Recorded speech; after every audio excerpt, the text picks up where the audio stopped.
Welcome back, guys. Now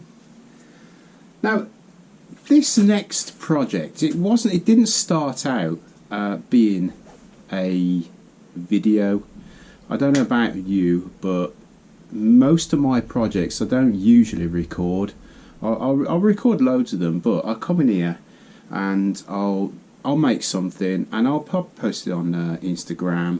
But I would say 80% of my projects no one really sees.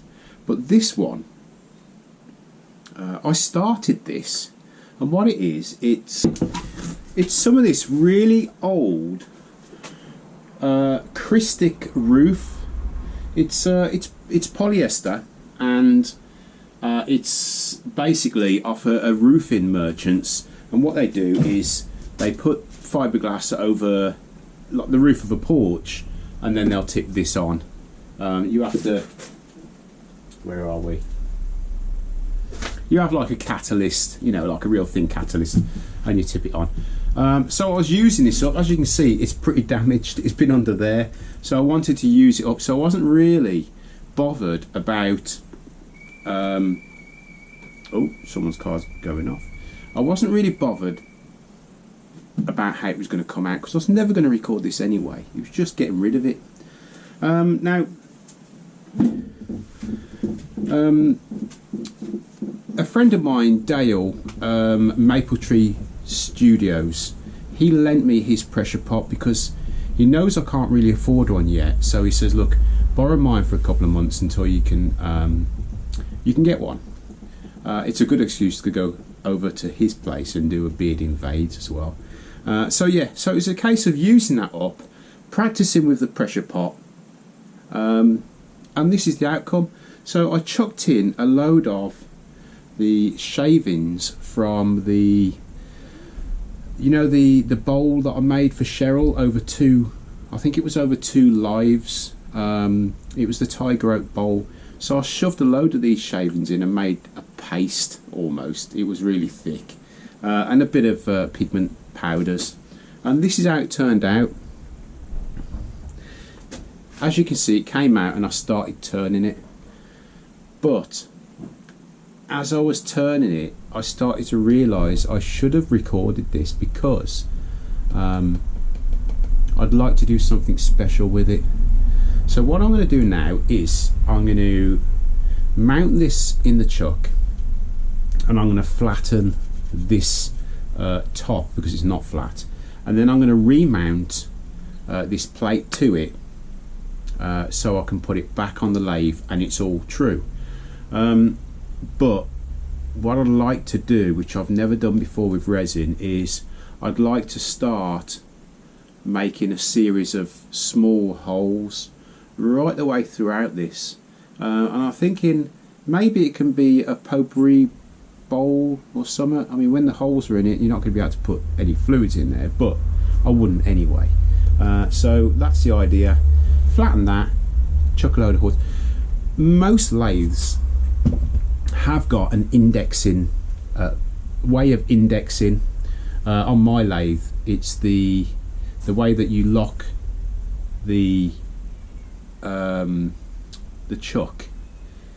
It kind of is like a little pin that pops in these holes, and as you're turning it, it pops in a little hole. Anyway, so you'll see that as we go along.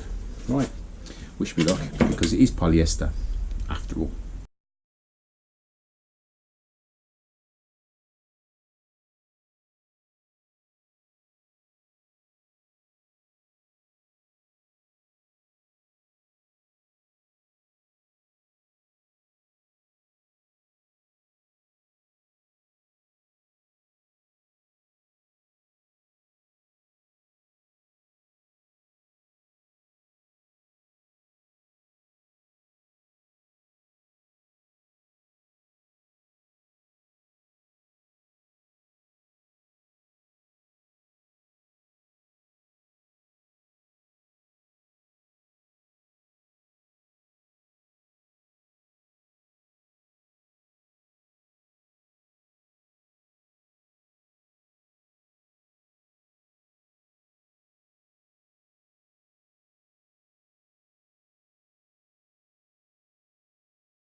Well, there it is.